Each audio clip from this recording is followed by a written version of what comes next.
ನಿಮ್ಮ ಮಾನಸಿಯನ್ನು ಮಾತಾಡ್ತಾ ಇರೋದು. Welcome back my YouTube channel.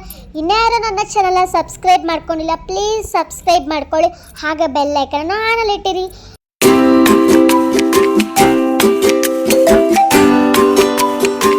ನಾನು ಹಿಂದೆ ಒಂದು ವಿಡಿಯೋ ಅಪ್ಲೋಡ್ ಮಾಡಿದ್ದೆ, ಅದೇ ಕೋಲಾರದಲ್ಲಿ ನಮ್ಮ ಚಿಕ್ಕಪ್ಪ ಅವ್ರ ಮನೆಗೆ ಹೋಗಿ ಹುಡುಕಿ ಹಾಕಿಸ್ಕೊಂಡು ಬರಬೇಕು ಅಂತ.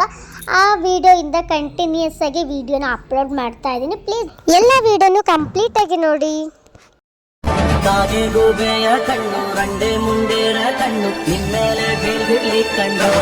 ನನ್ಗೇನು ಹೊಸಿ ದೃಷ್ಟಿಯಾಗಿತ್ತ ಅಮ್ಮಮ್ಮ, ಅಷ್ಟೊಂದಲ್ಲ ದೃಷ್ಟಿಯಾಗಿದ್ದು, ಫುಲ್ ದೃಷ್ಟಿ ಅಂದರೆ ದೃಷ್ಟಿ.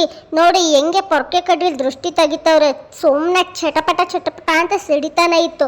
ಹಾಗೆ ನಮ್ಮ ಚಿಕ್ಕಪ್ಪರ ಮನೇಲಿ ಎಲ್ಲ ಕಾರ್ಯಕ್ರಮನ ಮುಗಿಸ್ಕೊಂಡು ಇವಾಗ ನಮ್ಮ ಮನೆಗೆ ಹೋಗ್ತಾ ಇದ್ವಿ. ಸಂಜೆ ಹೋಗ್ತಾ ಇದ್ವಿ, ಅದಕ್ಕೋಸ್ಕರ ತಲೆ ಮೇಲೆ ಟವಲ್ ಹಾಕೊಂಡು ಹೋಗ್ತಾ ಇದ್ವಿ. ಇವಾಗ ನಮ್ಮ ಮನೆ ಹತ್ರ ಬಂದ್ವಿ. ನೋಡಿ ಇದೇ ನಮ್ಮ ಹಸ್ಬೆಂಡ್ ಅವರ ಮನೆ. ಸೊ ಬಂದ ತಕ್ಷಣ ಅಲ್ಲೂ ಕೂಡ ನಿವಾಳಿಸ್ತಾರೆ. ಅದು ನಿಂಬೆಹಣ್ಣಿಂದ ಇಳೆದೆಗೆದು ಕಾಲಲ್ಲಿ ತುಳಿತಾರೆ. ಅದಾದ್ಮೇಲೆ ಮತ್ತೆ ಆರತಿ ಅಂತ ಹೇಳಿ ಮಾಡ್ತಾರೆ. ತಿರುಗ್ ದಿನ ಏನೆಲ್ಲ ಮಾಡಿದ್ವಿ ಅಂತ ನೋಡಿ. ನನ್ನ ಕಡೆ ಇದೆಲ್ಲ ಶಾಸ್ತ್ರ ಇಲ್ಲ, ಸೊ ಇವ್ರ ಕಡೆ ಇದ್ದಿದ್ದು ಚಪ್ರಕ್ಕೆ ಪೂಜೆ ಒಂದು ಮಾಡ್ತೀವಿ ಅಷ್ಟೇ. ಅದನ್ನು ಚಪ್ರನ ಹಿಂದಿರುಗಿಸೋದು ಅಂತ ಕರಿತೇವೆ.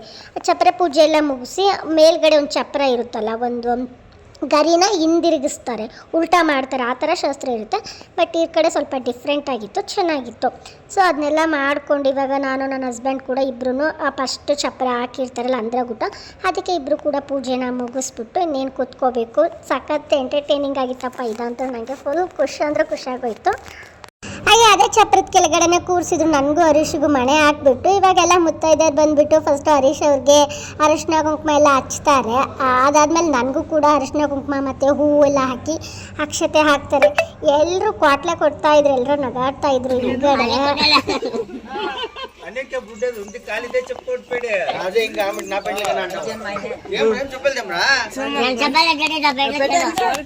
ಅವ್ರವ್ರ ಭಾಷೆಯಲ್ಲಿ ಮಾತಾಡಿದ್ರು, ನನಗದು ದೇವರಾಣ ಯಾವುದೂ ಅರ್ಥ ಆಗಿಲ್ಲ, ಸುಮ್ಮನೆ ನಗಾಡ್ತಿದ್ದೆ. ಇದಾದ್ಮೇಲೆ ಇವಾಗ ಹರೀಶ್ ಅವರು ಬಂದ್ಬಿಟ್ಟು ಅರಿಶಿನ ಕುಂಕುಮ ಹಚ್ಚಿ ಅಕ್ಷತೆ ಹಾಕಿ ಹೂವೆಲ್ಲ ಇಟ್ಟರು. ಇವಾಗ ನಾನು ಕೂಡ ಅವ್ರಿಗೆ ಅವ್ರೇನು ಶಾಸ್ತ್ರ ಮಾಡಿದ್ರು ಇವಾಗ ನಾನು ಅದನ್ನೇ ಮಾಡಬೇಕಲ್ವ. ಸೊ ಹೋಗ್ಬಿಟ್ಟು ಇವಾಗ ನಾನು ಅದನ್ನೇ ಮಾಡಿದೆ. ಕುಂಕುಮ ಹಚ್ಚಿದೆ. ನಮ್ಮ ತಂಗಿ ಜಾಸ್ತಿ ಕಿಸಿಬೇಡ, ಲೈಟಾಗಿ ಹಚ್ಬಿಟ್ಟು ಬಾ ಅಂತ ಹೇಳಿದ್ಲು. ನನಗೂ ಅವ್ರಿಗೊಂದು ಗೇಮ್ ಸ್ಟಾರ್ಟ್ ಆಗುತ್ತೆ. ಸೊ ಕೊಳಗದಲ್ಲಿ ರಿಂಗ್ ಹುಡುಕ್ಬೇಕು. ಸೊ ನಾನೇ ಅಲ್ವಾ ಗೆಲ್ಲೋದು. ಅಯ್ಯೋ ಆಮೇಲೆ ನನ್ನ ಸೌಂಡ್ ಬರೋದಿರ್ಲಿ, ಅಲ್ಲಿ ರಿಂಗೇ ಹಾಕಿಲ್ಲ, ಇನ್ನೇನು ಸೌಂಡ್ ಬರುತ್ತೆ, ಆದರೂ ನಾನೇ ಗೆಲ್ಲಬೇಕು ಅಲ್ವಾ. ಇವಾಗ ರಿಂಗ್ ಹಾಕ್ತಾರೆ. ಹೆಂಗೆ ಹುಡುಕ್ದೆ ಅಂದರೆ ಫುಲ್ ನೀರಲ್ಲಿ ಮೀನು ಹುಡುಕ್ದಂಗೆ ಹುಡುಕ್ಬಿಟ್ಟೆ, ನನಗೆ ಸಿಗ್ಬೇಕಲ್ವಾ. ಸೊ ಅದಕ್ಕೋಸ್ಕರ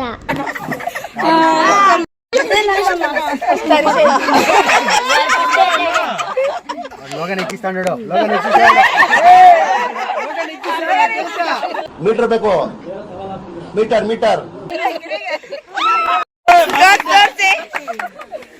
ಅಬ್ಬಬ್ಬಬ್ಬ ಲ್ಯಾಟ್ರಿ ಕೊಟ್ಟಿರೋದು. ಎಲ್ರು ಜೋರಾಗಿ ಹಾಕು ಅಂತವ್ರೆ. ನೀರಿಲ್ಲ, ನನಗೆ ಚಳಿ ಆಯ್ತಿರೋದು.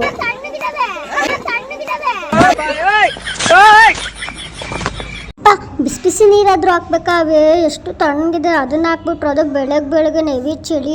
ಇವಾಗ ನಂದಾಯ್ತು, ಇವಾಗ ಇವ್ರಿಗೆ ಹಾಕ್ಬೇಕು ಅಂತೇಳಿ ನಾನು ಕೂಡ ಬಂದೆ. ನನಗೆ ಮೊದಲೇ ಚಳಿ ನಡಕ್ತಾ ಇದ್ದೆ, ಚಳಿಲೇ ಹಾಕ್ತಾ ಇದ್ದೆ. ಅವ್ರು ನೋಡಿ ಎಷ್ಟು ಹಿಂಗೆ ತಲೆ ಬಗ್ಗಿಸ್ಕೊಂಡು ಕೂತ್ಕೊಂಡಾರೆ, ಏನು ಸಾಧು ಪ್ರಾಣಿ ಥರ. ಹಾ. A few moments later.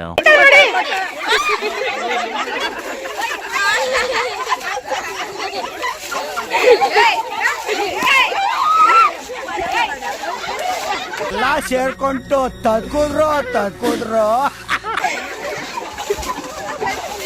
ಇದು ಯಾವ ಶಾಸ್ತ್ರ ಅಂತ ದೇವರಾಣಗೂ ಗೊತ್ತಿಲ್ಲ ಕಣಪ್ಪ ನನಗೆ. ಆದರೆ ಓಕ್ಳಿ ಆಡಿದ್ದಂತರೂ ನಿಜವಾಗ್ಲೂ ಕರೆಕ್ಟು. ಇದನ್ನೆಲ್ಲ ಮುಗಿಸ್ಕೊಂಡು ನೀಟಾಗಿ ಫ್ರೆಶ್ ಅಪ್ ಆಗಿ ಸ್ಯಾರಿ ಉಟ್ಕೊಂಡು ಹೂ ಮುಟ್ಕೊಂಡು ದೇವ್ರ ಕೋಣೆಗೆ ಬಂದು ದೇವರೆಲ್ಲ ತೊಳ್ಕೊಂಡು ಪೂಜೆ ಮಾಡೋಣ ಅಂತ ಅಚ್ಚುಕಟ್ಟಾಗಿ ಪೂಜೆ ಮಾಡ್ತಾ ಇದ್ದೀನಿ. ಸೊ ನೋಡಿ ಎಷ್ಟು ಕ್ಯೂಟಾಗಿ ರೆಡಿಯಾಗಿದ್ದೀನಿ ಅಲ್ವಾ. ಇವಾಗ ಹೊರಗಡೆನೂ ಕೂಡ ಹೋಗಿ ಸೂರ್ಯನಿಗೆ ಹಾಗೆ ಬಾಟ್ಲಿಗೆ ಎಲ್ಲದಕ್ಕೂ ಪೂಜೆ ಮಾಡ್ತಾ ಇದ್ದೆ. ನನಗಿಲ್ಲ ಅಂದೇನೋ ವೀಕ್ನೆಸ್ ಕಾಣಿಸ್ತು. ಇಲ್ಲೊಂದು ಸಮಸ್ಯೆ ಖಂಡಿತ ಇದೆ. ಅದು ಎಂಥದ್ದು ಇಲ್ಲ, ಈ ಮನೇಲಿ ತುಳಸಿ ಗಿಡ ಇದ್ಲ, ಅದಕ್ಕೆ ಮದುವೆ ಆಗಿ ಒಂದು ತಿಂಗಳಾದ್ಮೇಲೆ ನಾನೇ ಬಂದು ತುಳಸಿ ಗಿಡ ಇಟ್ಟೆ. ಅದೇ ವೀಕ್ನೆಸ್ಸು. ಇವಾಗ ನನಗದು ಸಿಕ್ಕಾಪಟ್ಟ ದೃಷ್ಟಿ ಆಗ್ಬಿಡುತ್ತೆ ಹೊರಗಡೆ ಹೋದ್ರೆ, ಅದಕ್ಕೋಸ್ಕರ ಕಪ್ಚುಕ್ಕೆ ಇಟ್ಕೊತಾ ಇದ್ದೆ. ಇವಾಗ ಎಲ್ಲಿಗೆ ಹೋಗ್ತಾ ಇದ್ದೀವಿ ಅಂತಂದರೆ ಇವ್ರ ಮನೆ ದೇವರಾಗಿದ್ರೆ ಕೃಷ್ಣ ದೇವರಿಗೆ ಹೋಗ್ತಾ ಇದ್ವಿ. ಅದು ಕೋಲಾರದಲ್ಲಿ ಕಿಲ್ಲಾರ್ಪೇಟೆ ಇರುತ್ತಲ್ಲ, ಸೊ ಅಲ್ಲಿ ಒಂದು ಕೃಷ್ಣ ದೇವಸ್ಥಾನ ಇದೆ. ನಂಗೆ ಗೊತ್ತಿಲ್ಲ ಅಡ್ರೆಸ್ ಎಲ್ಲ. ಅಲ್ಲಿಗೆ ಬಂದಿದ್ದು ಇದೇ ಫಸ್ಟ್ ಟೈಮ್ ನಾನು ಕೋಲಾರಕ್ಕೆ ಬಂದಿರೋದು. ಕೃಷ್ಣ ದೇವಸ್ಥಾನಕ್ಕೆ ಬಂದಿದೆ ಇದೇ ಫಸ್ಟ್ ಟೈಮ್. ತುಂಬಾ ಚೆನ್ನಾಗಿತ್ತು. ಆ ಕೃಷ್ಣ ದೇವಸ್ಥಾನಕ್ಕೆ ಯಾವುದೂ ಹೋಗಿಲ್ಲ, ಇದೇ ಫಸ್ಟ್ ಕೃಷ್ಣ ರುಕ್ಮಿಣಿ ದೇವಸ್ಥಾನಕ್ಕೆ ಬಂದಿರೋದು. ಸೊ ಹಾಗೆ ನಾನು ನನ್ನ ಹಸ್ಬೆಂಡ್ ಇಬ್ಬರು ಕೂಡ ದೇವರಿಗೆ ಆರತಿ ಮಾಡಿದ್ವಿ. ಅದಾದಮೇಲೆ ಒಂದು ಕ್ಯಾಟ್ ವಾಕ್ ನಡ್ಕೊಂಡು ಬಂದ್ವಿ. ಹೊರಗಡೆ ಎಲ್ಲರೂ ನಿಂತ್ಕೊಂಡಿದ್ರು ಹೆಣ್ಮಕ್ಳು ಫುಲ್ ಇಲ್ಲ ನಮ್ಮನ್ನು ನೋಡೋದಕ್ಕೆ. ಅದಕ್ಕೆ ನನ್ನ ಹಸ್ಬೆಂಡು ನನ್ನ ದೃಷ್ಟಿ ಆಗುತ್ತೆ ಅಂತೇಳಿ ಬನ್ನಿ ಹೋಗೋಣ ಅಂತೇಳಿ ಬೇಗನೆ ಕರ್ಕೊಂಡೋದ್ರು. ಈ ಊರಲ್ಲಿ ಫೇಮಸ್ ಆಗಿರೋದು ಕೋಲಾರಮ್ಮ ದೇವಸ್ಥಾನ ಅಂತಲೇ ಹೇಳ್ಬೋದು. ಫುಲ್ ಪವರ್ಫುಲ್ಲು, ತುಂಬಾ ಚೆನ್ನಾಗಿತ್ತು ಈ ದೇವಸ್ಥಾನ. ಹಾಗೆ ಸ್ವಲ್ಪ ನನ್ನ ಫ್ಯಾನ್ಸ್ಗಳು ಬಂದಿದ್ರು, ಅವ್ರ ಹತ್ರನೂ ಫೋಟೋಸ್ನ ತೆಕ್ಕೊಂಡೆ.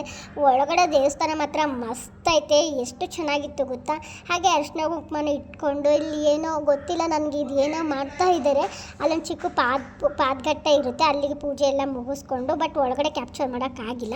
ಹಾಗೆ ರೀಲ್ಸ್ ಮತ್ತು ಒಂದು ಸ್ವಲ್ಪ ಫೋಟೋಸ್ನೇ ತೆಕ್ಕೊಂಡು ನಾವು ನೆಕ್ಸ್ಟ್ ಹೋಗಿದ್ದು ಎಲ್ಲಿಗಪ್ಪ ಅಂದರೆ ಕೋಲಾರದಲ್ಲೇ ಇರುವಂತಹ ನೆಲಗಂಗಮ್ಮ ದೇವಸ್ಥಾನಕ್ಕೆ ಹೋಗಿದ್ದು. ಅಲ್ಲಿ ಕೂಡ ತುಂಬಾ ಚೆನ್ನಾಗಿತ್ತು ದೇವರು, ನನಗೆ ತುಂಬ ಇಷ್ಟ ಆಯಿತು. ಅವರು ಪುರೋಹಿತರು ಕೂಡ ಅಷ್ಟೇ ಚೆನ್ನಾಗಿ ಮಾತಾಡಿಸಿದ್ರು. ಹಾಗೆ ನನ್ನ ಹಸ್ಬೆಂಡ್ಗೆ ಹಾರ ಎಲ್ಲ ಹಾಕಿ ನನಗೆ ಕೈಗೆ ದಾರನೂ ಕಟ್ಟಿದ್ರು. ಹಾಗೆ ನನ್ನ ಹಸ್ಬೆಂಡ್ಗೂ ಕೂಡ ದಾರ ಕಟ್ಟಿದ್ರು. ನೀವು ಏನು ಮಾಡ್ತಾ ಇದ್ದೀರಾ, ಎಲ್ಲಿ ಕೆಲಸ ಮಾಡ್ತಾ ಇದ್ದೀರಾ, ನಿಮ್ಮೂರು ಯಾವುದು, ಎಲ್ಲ ಡೀಟೇಲ್ಸು ಗುರುಜಿ ನಮಗೆ ಕೇಳಿದ್ರು ಆ ದೇವಸ್ಥಾನದಲ್ಲಿ. ಸೊ ಎಲ್ಲ ನನ್ನ ಹಸ್ಬೆಂಡು ಅವ್ರಿಗೆ ಒಪ್ಪಿಸಿ ನಮಸ್ಕಾರ ಮಾಡಿ ಇನ್ನೇ ಈ ಕಡೆ ಬಂದ್ವಿ.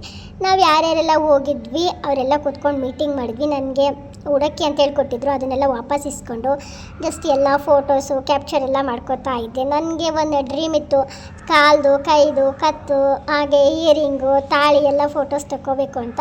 ಎಲ್ಲದು ಕೂಡ ಕ್ಯಾಪ್ಚರ್ ಮಾಡ್ಕೊಂಡು ಜಸ್ಟ್ ನಾನು ಲಿವಿಟ್ ಹೋಗ್ತಾ ಇದ್ದೀವಿ.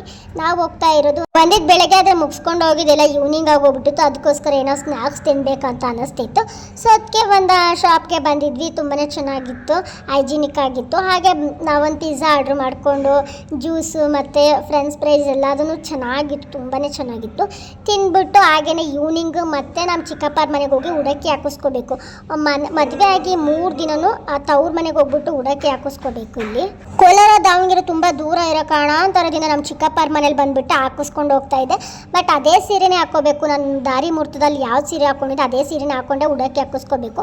ಇದನ್ನೆಲ್ಲ ಮುಗಿಸ್ಕೊಂಡು ತಿರ್ಗಿ ನಮ್ಮ ಮನೆಗೆ ಬಂದ್ವಿ. ಯಾರ್ಯಾರು ಏನೇನು ಕೊಟ್ಟಿದ್ದಾರೆ ಗಿಫ್ಟ್ಸು ನೋಡೋಣ ಅಂತ ಸುಮಾರು ಕಲರ್ ಪಾಕೆಟ್ ಎಲ್ಲ ಇದ್ವು. ಎಲ್ಲದನ್ನು ಬಿಚ್ತಾ ಇದ್ದೆ, ಯಾರ್ಯಾರು ಏನೇನು ಕೊಟ್ಟಿದ್ದಾರೆ ಅಂತ ನೋಟ್ ಮಾಡ್ಕೋತಾ ಇದ್ದರು ಕೆಲವರು. ಸೊ ನಾನೇನು ಮಾಡ್ತಾಯಿದ್ದೆ, ಕತ್ರಿ ತೊಗೊಂಡೆಲ್ಲ ಕಟ್ ಮಾಡಿ ಯಾರ್ಯಾರು ಫಸ್ಟ್ ಏನೇನು ತಂದಿದ್ದಾರೆ. ರಾಧಾಕೃಷ್ಣ ಆದರೆ ಜಾಸ್ತಿ ಅದನ್ನೇ ಕೊಡ್ತಾರೆ ಅಂತೇಳಿ ಫಸ್ಟ್ ನೋಡ್ತಾ ಇದ್ದೆ. ದೊಡ್ಡ ಫ್ರೇಮಲ್ಲಿ ರಾಧಾಕೃಷ್ಣ ಇದ್ದರೆ ಸೊ ಓಪನ್ ಮಾಡ್ತಾಯಿದ್ದೆ, ಚಿಕ್ಕ ಫ್ರೇಮಲ್ಲಿ ರಾಧಾಕೃಷ್ಣ ಇದ್ದರೆ ನಾನು ಓಪನ್ ಮಾಡ್ತಾಯಿದ್ದಿಲ್ಲ. ಯಾರಿಗಾದ್ರೂ ತಿರ್ಗಾ ಗಿಫ್ಟ್ ಕೊಡೋಕ್ಕಾಗುತ್ತೆ ಅಂತ ಹೇಳ್ಬಿಟ್ಟು. ಸೊ ಅದು ಚಿಕ್ಕ ಫ್ರೇಮಲ್ಲಿ ನಂದು ನನ್ನ ಹಸ್ಬೆಂಡ್ ಒಂದು ಫೋಟೋ ಫ್ರೇಮ್ ಮಾಡಿಕೊಟ್ಟಿದ್ರು. ಅದನ್ನೇ ದೊಡ್ಡದಾಗಿ ಮಾಡಿಸ್ಕೊಟ್ಟಿದ್ರೆ ಚೆನ್ನಾಗಿರ್ತಿತ್ತು ಅಂತ ನಮ್ಮ ಹಸ್ಬೆಂಡ್ ಹೇಳಿದರು. ಓಕೆ ಅಂತಂದೆ. ಇದನ್ನು ಕೂಡ ಗಣೇಶನ್ ಕೊಟ್ಟಿದ್ದರು. ಮೋಸ್ಟ್ ಆಫ್ ಇಂಪಾರ್ಟೆಂಟ್ ಗಣೇಶ ಅಂತಲೇ ಹೇಳ್ಬೋದು. ಯಾಕಂದರೆ ವಿಘ್ನೇಶ್ ಅಲ್ವಾ ಎಲ್ಲದಕ್ಕೂ ಫಸ್ಟ್ ಪ್ರಿಫರೆನ್ಸ್ ಇರುತ್ತೆ. ಅದಾದಮೇಲೆ ಡೈನಿಂಗ್ ಸೆಟ್ ಬಂತು, ಅದಕ್ಕೆ ಕುದುರೆ ಕೂಡ ಬಂದಿತ್ತು. ಕುದುರೆನ ನಾನು ಇಲ್ಲೇ ಹೊರಗಡೆ ಫ್ರೇಮಲ್ಲಿ ಹಾಕ್ಸೋಣ, ಮನೆ ಬರೀ ಎಡ್ಜಲ್ಲಿ ಕಾಣಬೇಕು ಅಂತ ಹೇಳಿದೆ. ಸೊ ಓಕೆ ಅಂತ ಹೇಳಿದ್ರು. ಅದಾದಮೇಲೆ ಇನ್ನೂ ತಿರ್ಗಾ ನೋಡ್ತಾ ಇದ್ದೆ ಏನೇನು ಬಂದಿದೆ ಅಂತ. ಸೊ ಇದು ಕೂಡ ರಾಧಾಕೃಷ್ಣನೇ ಆಗಿತ್ತು. ಅದು ಬುದ್ಧ, ಗಣೇಶ, ಡೈನಿಂಗ್ ಸೆಟ್ಸು, ಗಡಿಯಾರ, ಸೊ ಆಲ್ ಟೈಮ್ ಇದೇ ಥರನೇ ಗಿಫ್ಟ್ಸ್ಗಳು ಬಂದಿದ್ದು ನಮಗೆ. ಆ್ಯಂಡ್ ನೆಕ್ಸ್ಟ್ ಡೇ ಏನಪ್ಪ ಅಂದರೆ ನಮ್ಮ ಮತ್ತೆ ಬೇಡ್ಕೊಂಡಿದ್ದೆ, ನನ್ನ ಮಗನಿಗೆ ಮದುವೆ ಬೇಗ ಆದರೆ ನಮ್ಮ ಸೊಸೆ ಕೈಯಲ್ಲಿ ಬೇಗ ಉಡಿಸ್ತೀನಿ ಅಂತ. ಅದು ನೆಲಗಂಗಮ್ಮ ದೇವಸ್ಥಾನದಲ್ಲಿ ಏನೋ ಎತ್ತಿಗೆ ಜ್ವರ ಬಂದರೆ ಎಮ್ಮೆಗೆ ಬರ ಹೇಳ್ದಂಗೆ ಅವ್ರು ಮಾಡೋ ಶಾಸ್ತ್ರಗಳಿಗೆಲ್ಲ ನನ್ನನ್ನು ಬಲಿಪಶು ಮಾಡಿಬಿಟ್ರು. ವಾ ದೇವ್ರೇ.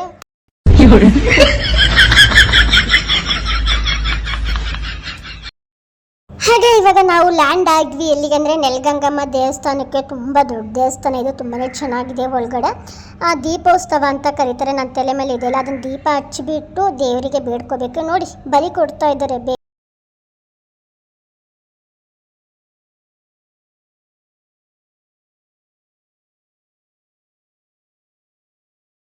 ಹಿಡ್ಕೊಂಬಂದು ಮದುವೆ ಮಾಡಿದ್ರೆ ಹಿಂಗೆ ಆಗೋದು.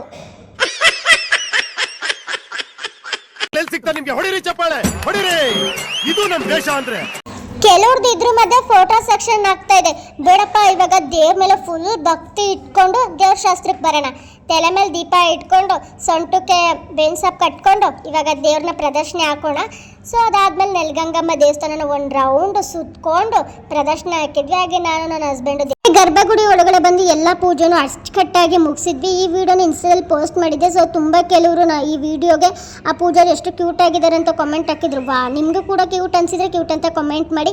ಅದಾದಮೇಲೆ ಈ ಕಡೆ ಒಂದು ದೇವಸ್ಥಾನ ಇದೆ, ಅದರದ್ದು ಪಾದಗಟ್ಟೆ ಅಂತಲೇ ಹೇಳ್ಬೋದು. ಅಲ್ಲಿ ಬಂದು ಮೊಸರು ಮತ್ತು ಅಂಬಲಿನ ಎಲ್ಲದನ್ನು ನೈವೇದ್ಯ ಮಾಡಿದ್ವಿ. ಹೊರಗಡೆ ಬಂದು ಕುರಿನ ಬೇಟೆ ಆಡಿ ಆ ಮನೆಗೆ ತೊಗೊಂಡು ಹೋಗ್ಬಿಟ್ಟು ಚೆನ್ನಾಗಿ ಭರ್ಜರಿಗೆ ಊಟ ಮಾಡ್ಕೊಂಡು ತಿಂದ್ವಿ.